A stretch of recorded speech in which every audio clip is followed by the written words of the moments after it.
Do you struggle to manifest money? Does financial prosperity seem like a distant dream? Do you always end up having more month at the end of your money? In this video, I'm going to show you how to raise your money mindset and start manifesting money with ease.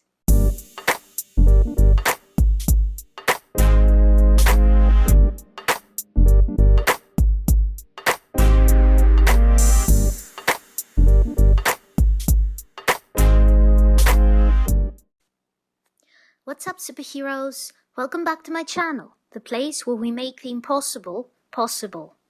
I'm Scarlett Grace from UnseenSeraph.com.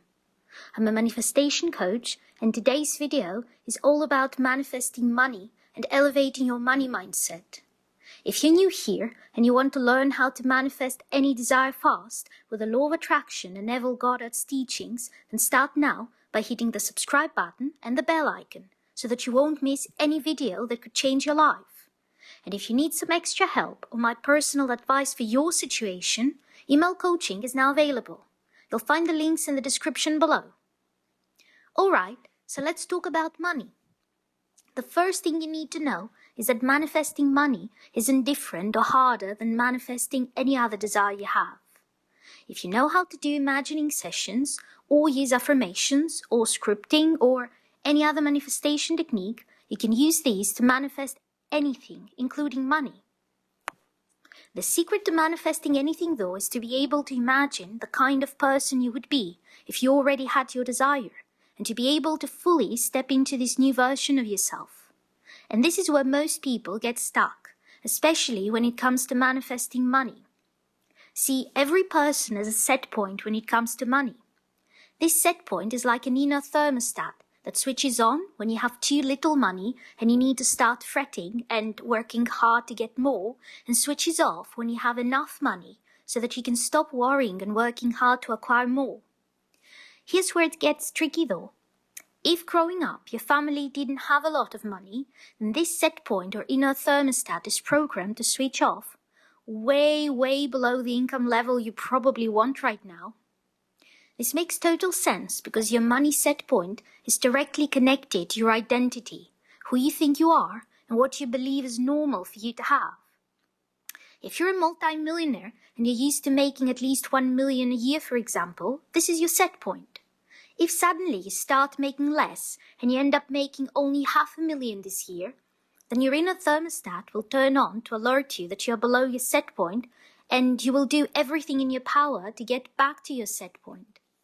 If you're doing well enough to be able to always pay your bills in time every month, then this is your set point. If suddenly something happens and you can't pay your bills, your inner thermostat will turn on to alert you that you're below your set point, and you will do everything in your power to get back to that set point. If not being able to pay your bills in time is a norm for you, but at least you always pay your rent, this is your set point. And if suddenly things take a turn for the worse, and you cannot pay rent, then your inner thermostat will turn on to alert you that you're below your set point, and you will do everything in your power to get back to that set point.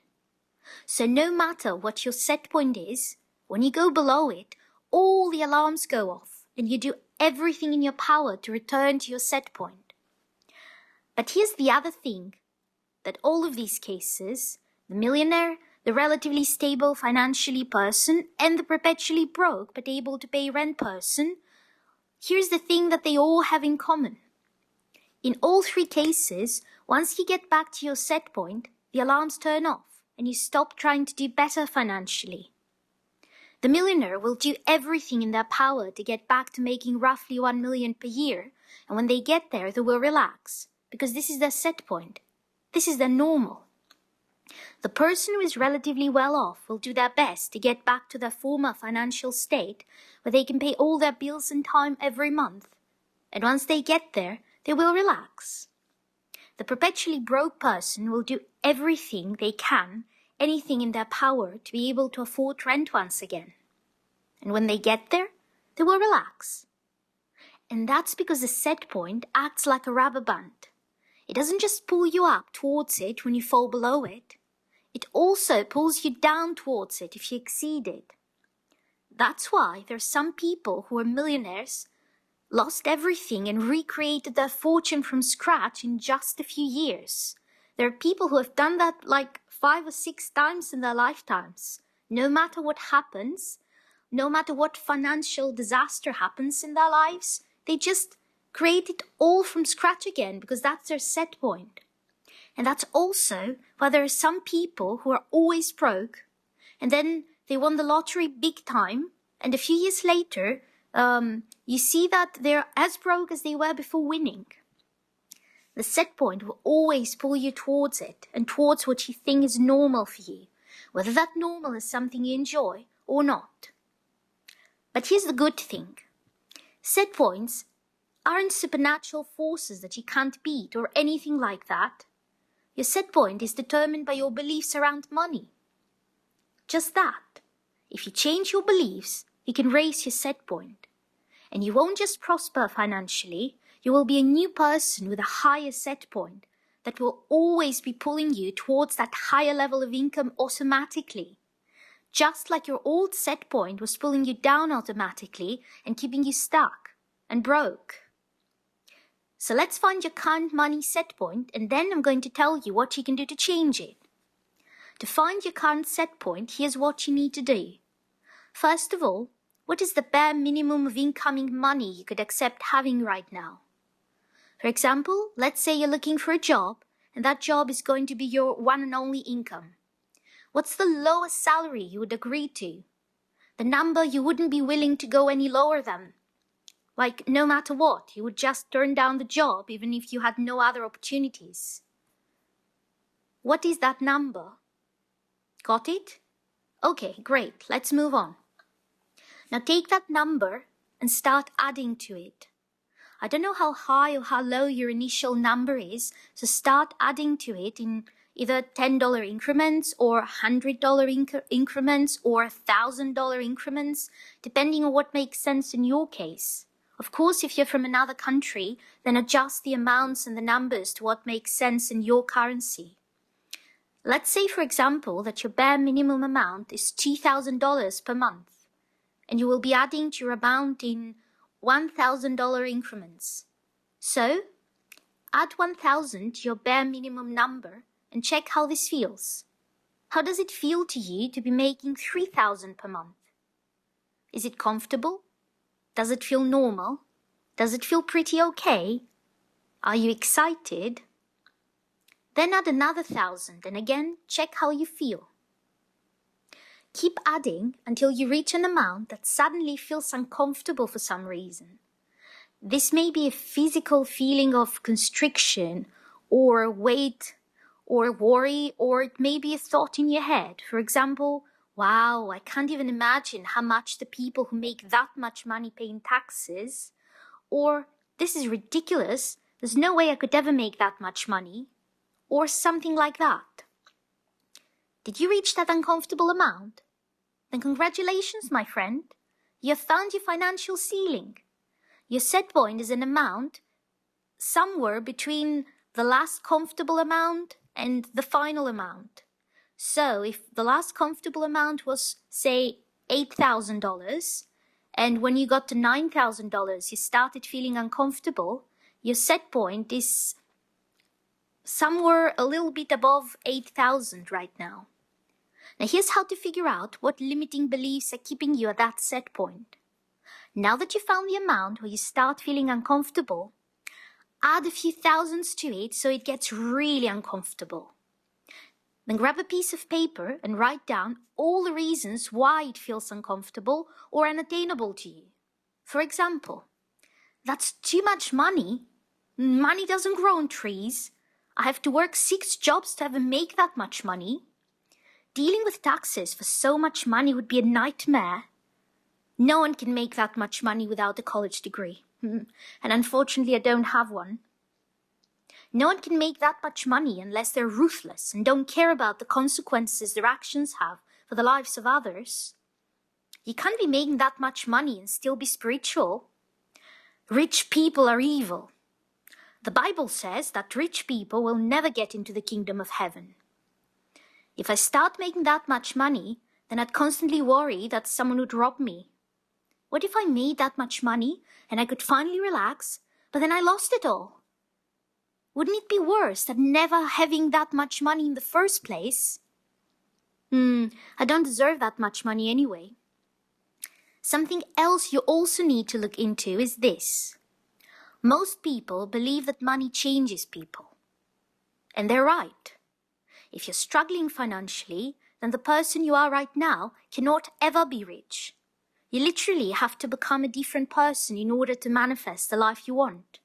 And I don't mean externally. I mean your thoughts and your beliefs need to change, and you need to start living from the end result you want in order to manifest lasting financial prosperity. You need to start thinking like a rich person. But when you actually raise your set point significantly, which means you also raise your income significantly, there are things that change in your physical world too. And a common subconscious obstacle is that many people are afraid of losing what they currently have. For example, most people have friends that have a similar set point to theirs. If a person starts raising their set point, the people around them usually try to pull them back. And it's usually not out of malice. They just want to protect their friend or their brother from dreaming big and having his dreams crushed. This is common behavior no matter what kind of change you want to make in your life.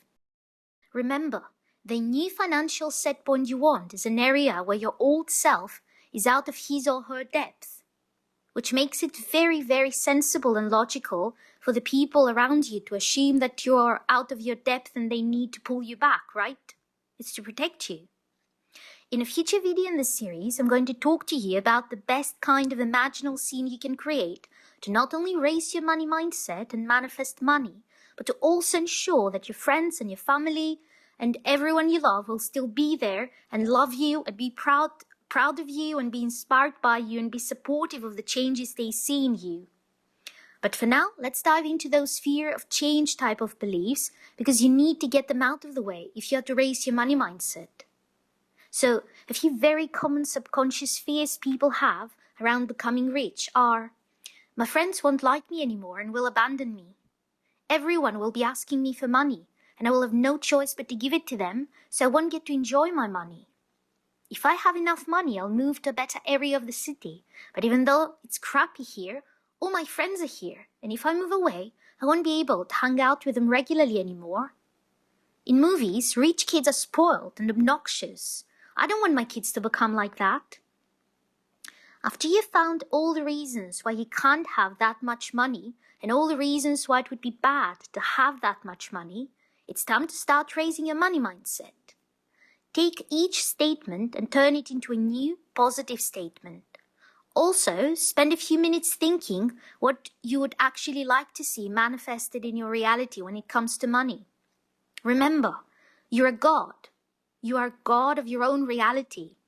No matter how many times you've heard stuff such as making money is difficult or money doesn't grow on trees, your reality doesn't have to work like that.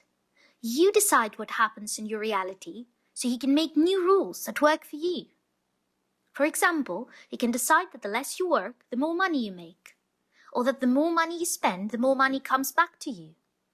A couple of years ago, I decided that the more I enjoy myself when I'm on vacation, the more money I'm going to make. And ever since then, whenever I'm away on a trip enjoying myself, I always make more money than usual, and that's money I didn't have to work for at all. Someone will remember that they owed me money and pay me back, or more people than usual will buy some of my courses that are self-paced and don't contain live classes or calls or anything like that, so I don't have to do any extra work after creating them once. Or I'll get a tax return that I didn't expect, or I'll win money on a scratch ticket. It can be anything, but it always happens, like clockwork. So take all those negative beliefs you discovered earlier, all the reasons why money was difficult to make up until now, and all the reasons why your old self believed it would be bad to have that much money, and turn them into positive statements. Turn them into new beliefs, and include the new rules you created about how money shows up in your reality too. Then make your list. Money flows to me abundantly and constantly. I naturally pull in money like a magnet. It is easy for me to make money. I'm extremely talented at making money. I love money and money loves me. My friends and family are happy and proud for me that I make so much money. In fact, my success inspires other people to overcome their limitations and raise their money mindset too. I deserve all this money and success that now flows into my life. I'm the god of my reality and I can have anything I want. Money is spiritual because everything in my reality is a projection and a manifestation of my mind, including money. The less I work, the more money comes to me. I'm always safe and secure because the whole of reality is me pushed out. So I am the one who calls the shots, always. I always get to enjoy my money. The more money I spend, the more money comes to me. Once you have your list, spend 10 or 15 minutes reading it to yourself every morning and every night. And if you can, at least one more point within the day, whenever it is convenient to you. For example, it can be during your lunch break or after getting home from work or before hitting the gym. Do that for at least 2 weeks and preferably for a whole month, and you'll notice that things in your reality will start changing when it comes to money. If you like this video, then give it some love by hitting the like button and sharing it to help other people discover how to raise their money mindset too. And if you haven't already, then subscribe and hit the bell icon so that you don't miss next week's video that's about even more ways to raise your money mindset. Thank you so much for watching.